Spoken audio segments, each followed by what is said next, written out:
Well, congratulations. You made it to part 6 of 6 on the competitive cornhole crash course, all right? This video, we're going to go over some of the team games that come along with cornhole, going over doubles and blind draw formats, okay? Talk a little bit about strategies, improving teamwork, some of just the basics, okay? So let's jump into what those games are. So while cornhole is often played individually, team games are a very common and a unique and exciting twist on that traditional format. The team games not only test your individual skills, but also require the good communication and cooperation with your teammates. So today we're going to cover those different formats, okay?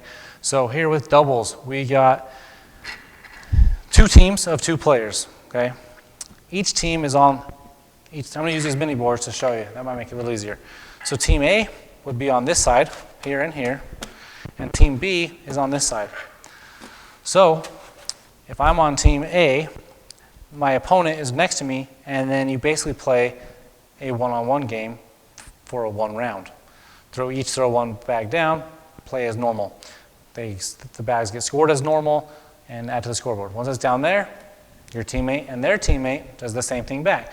So you just stay standing in the same location the entire game. You're not walking back and forth like in a singles game. You're staying in that same location. So the rules are the same.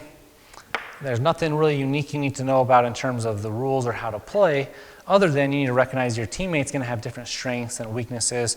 They may prefer a different bag. And so it is a bit of a different approach because you have to depend on your teammate, not just on yourself. So that effective communication and strategy with your teammate are really essential if you want to succeed and win in doubles. So you got to plan out if you're going to be blocking or sliding, pushing. Oftentimes on the lower level, you don't know the skill set or the level of your players until your opponents until you start playing, but you quickly figure that out and be able to plan your tactics. So your teammate can also often give you direction on what shots to try or what to avoid, right? So I'm over here throwing down to here. My teammate's right here, and he can tell me like, hey, you don't have room for this shot, or hey, their bag is almost going to fall in. Just try to go over here, and they can advise you a lot easier than you being able to, from what you can see from your angle, okay? So next event's a blind draw. I'll move these out of the way, but a blind draw is pretty simple. There are events that can be with doubles where you have a partner, but you're not bringing your own partner. You just enter random, and you're randomly assigned partners, and then your partner's on a team. So these are fun because it teaches you how to adapt and have strong communication with strangers sometimes, and it makes you learn how to better play with others and play against opponents that you may not typically play against. So just embrace that opportunity to learn from new teammates and be open to adjusting your playing style so that you can complement their strengths and their weaknesses.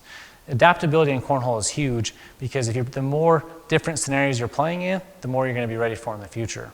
So some quick tips on improving your teamwork and your cooperation is really going to be focusing on clear communication, right? Actively listening to what they're saying, not just shutting them out, and then being supportive and encouraging to your teammate. Too often I see teammates getting mad at each other because they're not doing a shot that they think they should, or they miss some shots, but that's not going to help you get to the outcome that you want. You got to uplift each other, support each other, share the information about what you've been seeing on the board or that specific set of bags doing, what your opponents are doing, and just encourage your teammates and maintain that positive attitude through the game.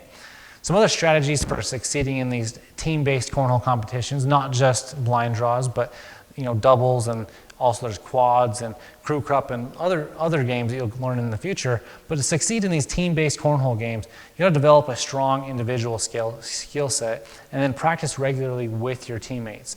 Working on adapting to their playing styles, really figuring out the best set of bags that complement both of you. Don't leave one of you lopsided on doing way better than the other, and then really be ready to adjust your strategy as needed as a team. Remember, effective teamwork really comes down to communication, and that's going to help you win those games. So really, now that you're familiar with the team games, we've gone over equipment differences, we've gone over the basic rules, we've gone over very basic throwing strategies, we've gone over pretty much everything. Hopefully you'll feel confident in how to play cornhole, how to play cornhole competitively, and this whole wild world of competitive cornhole makes a little bit more sense to you. So if you're on our website, we're going to have a button below. It's going to take you back to all of the different bags that we have so you can kind of go over and see what bags we have. If you're on YouTube, we'll drop some links below that also link to our bags so you can see what Myjestix Cornhole has to offer. But other than that, Grateful you're here, grateful you're in the competitive cornhole community, and look forward to seeing you on the boards.